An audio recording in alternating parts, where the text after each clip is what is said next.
My husband, who asked me to be a housewife, goes berserk at me for being exactly a housewife. And my mother-in-law keeps pace with him and criticizes me every day. If you are there to show the slightest rebellion, if you can't obey us, get the heck out. At last, I'm left in the middle of nowhere in the dark with nothing but my clothes on. I might not make it. Just when I lose hope, a knight on a white horse appears in front of me. I'm Amelia, a 30-something housewife. I'm now a full-time homemaker, but I used to have a career. My husband Mark and I both worked and shared the chores for a little while after we got married. I decided that I'm not doing any housework from now on. I want you to stay at home and take care of the house. I'll earn enough for us. I resigned from my job at his request. He had never lived alone, so he was not used to doing laundry, cleaning, and cooking. It took him a long time to do those things. Since no one can do everything perfectly from the beginning, I thought he would get used to them slowly. On the contrary, he had given up at once. Although I was anxious about quitting my job, I thought if we had a child, I wouldn't be able to continue working as before. I told myself that the occasion arrived a bit sooner than expected and agreed with Mark. I come home and dinner's ready. It's so nice to come back to a tidy house. In the beginning, he was very appreciative. I was motivated by his happiness and did my best to keep a nice home for him. As time went on, whenever I sat down to take a little break, "Hey, stop slacking off and get to your chores. You haven't finished the dishes yet, have you? The living room is still a mess." He scolded me about cleaning and heating up frozen food isn't cooking. Don't just think about how to be lazy. He started complaining about every single thing. Housewives are so relaxed, aren't they? You take a nap during the day, don't you? Meanwhile, I'm working my butt off. I gotta work tomorrow again. What a pain in the butt. He whined day after day, which got on my nerves. Then I'll quit being a housewife and go back to work. Let's share the chores like before. I proposed to him. I'll never do housework. How dare you talk back to the master of this house? Who do you think is supporting your life? He questioned me illogically. I knew that working could be tough. Just getting to the office every day on the commuter train was hard work. However, being a housewife wasn't easy either. He promised to make more money, so I thought that being married had motivated him. To be honest, nothing had changed. The only difference was the increase in complaints when dinner was too simple or the house was a little messy. It's not a good idea to trust a housewife with the family finances. He even kept all the bank accounts and cash under his control. He complained to me every day, called me incompetent, and told me to obey him. As my life continued, I started to believe that he cared so much about me that he was trying to teach me to be better. He was playing the villain because I couldn't do the housework perfectly. It was all my fault. My thought process became distorted. Looking back, I was completely brainwashed. At that time, I was living in a tiny world, isolated from the outside, and Mark was everything to me. Then one day, I bought an apartment. We are moving next month. As soon as Mark came home from work, he dropped a bombshell. "Excuse me? You bought an apartment without consulting me?" "Why would I do that? I'm the head of the household. and I'm the one who got along. Basically, you're living in my house for free.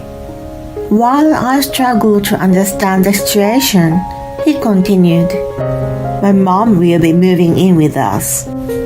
I was blown away by the nuclear explosion.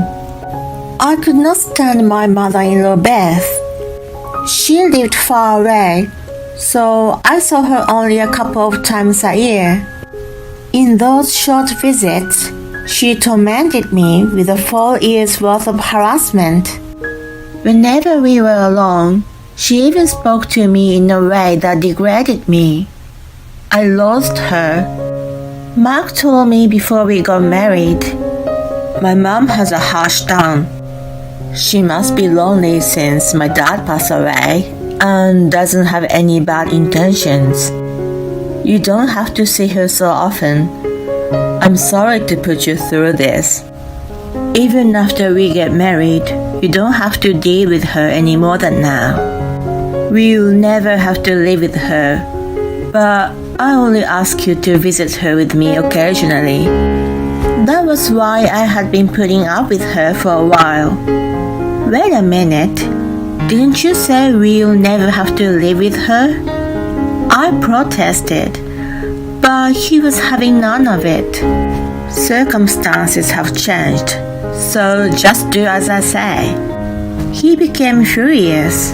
I never wished to be a housewife. I became one because he asked me to. I wanted to remind him, but when he raised his voice at me, my body stiffened and I couldn't say anything. Although it was a fact that I became a housewife at his request, I was being supported financially by him. When I thought of that, I couldn't argue with him. I wondered where the sweet guy I had married had gone. The moving day arrived, and I moved to a new apartment unconvincingly. It was a brand new building close to the train station. Beth had already been waiting there. As soon as she saw me, "Oh, Amelia, you're still as gloomy as ever. You're ruining the new apartment." She greeted me with her typical sarcasm.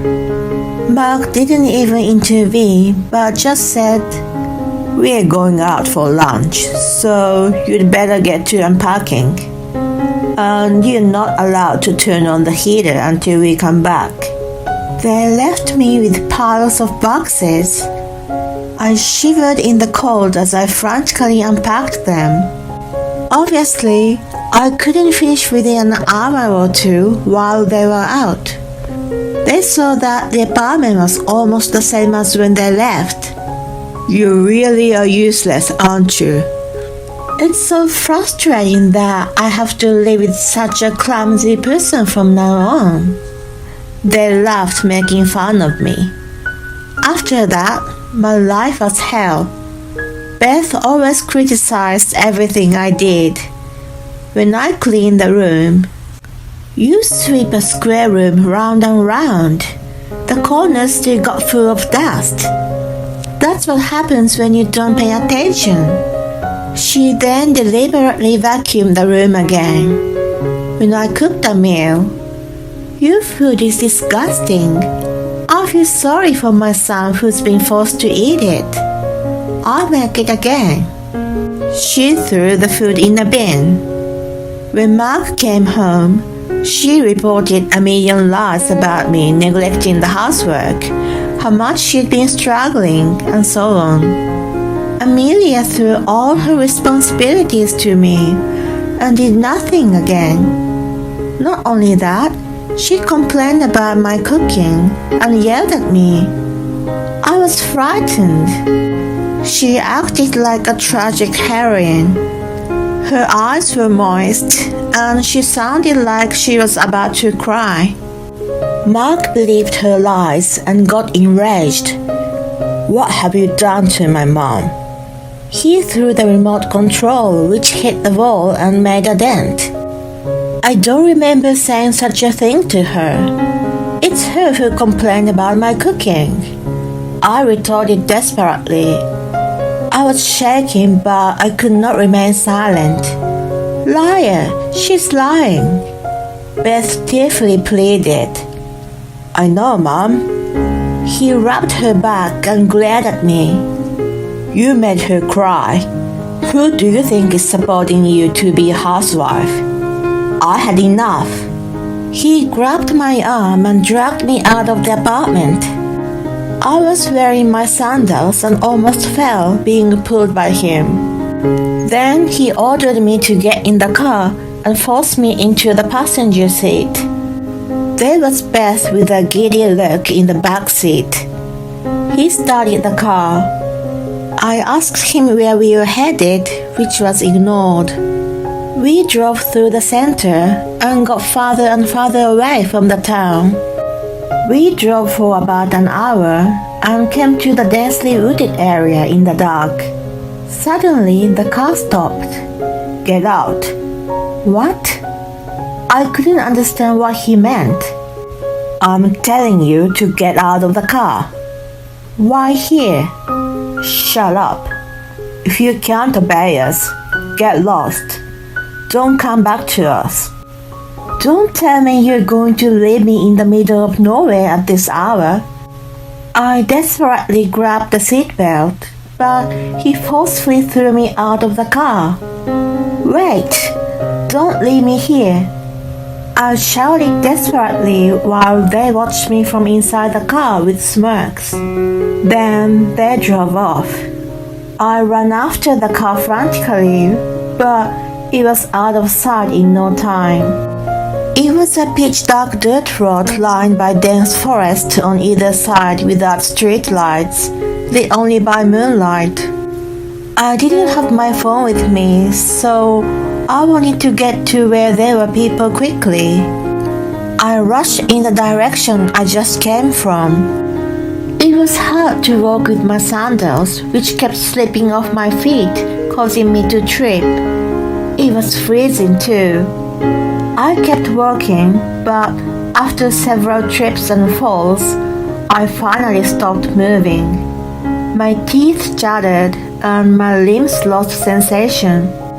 As I sat there at a loss, I saw the lights of a car in the distance. The driver noticed me sitting by the side of the road. The car stopped and a man came out. Are you okay? Oh my God, look at you. When I looked at myself, my hands and knees were covered in blood. I was suddenly dragged out of the apartment and was wearing sandals and an apron. I explained the situation to him, involuntarily weeping with relief at seeing another person. He covered me with his suit jacket. I'll take you home. Wait, I think you need to go to the hospital first. The complete stranger offered to drive me. Normally, I would be wary of getting into a stranger's car, but I felt like he was sent by God. I didn't want to go back to the apartment. I felt sorry for the man, but I asked him to drive me to my parents in the next town. My parents were shocked to see me suddenly show up in such a state. When I told them what had happened, they cried and asked why I had not come back sooner. They repeatedly promised the man that they would thank him properly at a later date. I was drained of energy and strength and could not bring myself to contact Mark. I just let myself be taken care of by my parents after that. My dad found a lawyer for the divorce for me and helped me with other things. I was very grateful. Just as I was thinking that I couldn't keep living under my parents' roof, Mark and Beth showed up. Amelia, are you there? Come out. I got a call from your lawyer. I will never allow you to get a divorce. I heard Mark yelling from outside. I tried to hide, but he kicked the front door and rattled the doorknob with all his might. My dad offered to go out, But I knew I had to do what I had to do. I asked him to call the police if anything and open the front door. As soon as they saw me, "Why didn't you come out sooner instead of keeping us waiting? Apologize and I'll forgive you." "Yes, apologize at once and come back home. Just listen to us from now on." They spat out illogical demands. They made absolutely no sense to me. Why did I need to apologize? I finally woke up from Mark's brainwashing and got a grip on my own life. I wasn't going to let them control me. Why would I apologize to you guys? You told me not to come back and dumped me like a piece of trash in the middle of nowhere. I'm doing exactly what you wanted me to do. Please leave. They probably didn't expect me to talk back and were taken aback by my defiant attitude. Moments later, their faces quickly turned bright red, and they began yelling at me. "Who do you think you're speaking to? I'm your husband." "That's right. You're being supported by him. You should know your place." The two of them started having fits, and it was pointless to argue with illogical people. Just as I was thinking about what to do, someone tapped my shoulder from behind. "What are you all yelling about?" Ryan, the man who had rescued me the other day, was standing behind me. He was invited to a thank you dinner at my house. "Don't disturb the neighbors." He came out to the porch. "Mark, what are you doing here?" I was surprised that he knew my husband, who was even more surprised than I was. "Why are you here?" He stared at Ryan with wide eyes. "Wait, he's from your office, isn't he? He's your boss." Beth looked at him with disbelief. I was wondering what jerk would leave a woman behind in the middle of nowhere at night, but it was you." He looked at Mark knowingly. "That was just a joke, you know." "That was in no way a joke." His scolding silenced both of them. They were arrogant to those who were in a weaker position, but meek to those who were stronger. If he was his boss, they would be even more vulnerable. If there was a wrong person or no one passed by, her life was in danger. What were you thinking leaving her there in the dark? Well, she was giving us hard times, so it was more of a discipline or an expression of love. He was dripping sweat down his forehead and was struggling to make excuses. Ryan stared at him in disgust and sighed loudly. "I see, that's enough." When he said that, Mark and Beth seemed to be relieved and gathered themselves to leave. Well then, as they turned away, he coldly put a nail in the coffin. "Your attitude at work has been unacceptable. In addition to that, this incident has happened. We can't have someone like you in our company." "What do you mean?" "You don't have to come to work anymore." Mark's cheek twitched as he yelled. "This is BS. I thought it was strange that my boss was at your house. You've been cheating on me with him, haven't you? You two are in on this together." "Must be. Sneaking around to meet up is called cheating. You owe us alimony." My blood boiled up when I heard them forcefully accusing Ryan. Enough. Who in the right mind brings a cheating partner to the parents' house? You guys are disturbing the peace in my neighborhood. Get lost. I shouted with a grimace I had never shown before, which worked on them.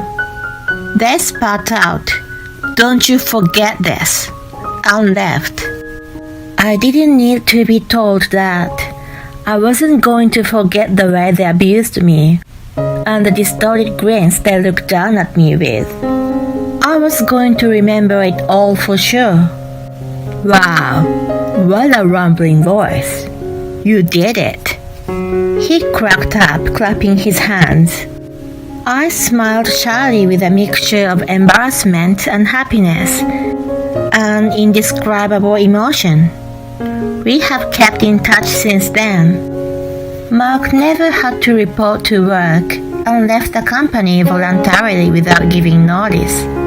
His professional field is relatively small. Rumors quickly spread that he's the kind of guy who abandons his wife in the middle of nowhere and he's struggling to find a new job. He bought a new apartment to live in with his mom, but he was behind in his loan repayments and had to put it on the market. They are now living in a downgraded apartment together. I guess it was impossible for me to enter into their lives as a daughter-in-law, as they seem to trust only themselves. I'm in the process to get divorced now and living alone near my parents. Today, Ryan is coming over for the first time. I don't know what he saw in me, but he asked me out sincerely. I was attracted to him and decided to take a chance. While I'm cooking his requested beef stew, I'm excited looking forward to having him over.